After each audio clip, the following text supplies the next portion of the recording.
महापालिकेसाठी महायुतीचा फॉर्म्युला ठरला आहे असं आता कळतंय। सूत्रांकडून माहिती येते मुंबई ठाणे केडीएमसी मध्ये भाजप सेना एकत्र लढणार असल्याचं कळतंय। तर नाशिक नागपूर महापालिकेतही भाजप शिवसेना एकत्र येणार असल्याची माहिती आहे। नवी मुंबईबाबत मात्र अजूनही निर्णय झालेला नाही अशी माहिती सूत्रांनी दिली आहे। पुणे पिंपरी चिंचवडमध्ये भाजप राष्ट्रवादी वेगवेगळे लढणार का अशी एक चर्चा सुरू आहे। विश्वसनीय सूत्रांनी झी24 तासला या फॉर्म्युलाची माहिती दिलेली आहे।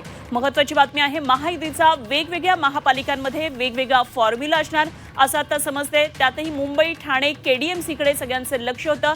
भाजप सेना या ठिकाणी एकत्र लढणार असल्याचं कळतंय।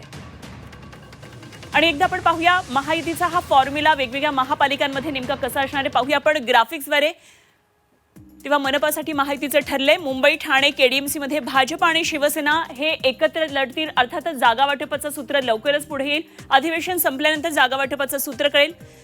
पिंपरी पुणे या ठिकाणी भाजप राष्ट्रवादी वेगळे लढणार असं कळतं आहे। त्यामुळे या ठिकाणी नेमका शिवसेनेचा रोल काय असेल तेही पाहायचं। नवी मुंबईबाबत मात्र अजूनही निर्णय झालेला नाही अशी माहिती सूत्रांकडून कळते। मनपासाठी महायुतीचं अशा प्रकारे ठरलेलं आहे। अर्थातच जागा वाटपाचं नेमकं सूत्र काय असेल हे अधिवेशन संपल्यानंतर म्हणजे 14 डिसेंबर नंतर करणार आहे। कारण अधिवेशन 1 आठवड्याचं आहे। त्यामुळे अधिवेशन संपल्यानंतर जागा वाटपाचं सूत्र सुद्धा पुढे येईल।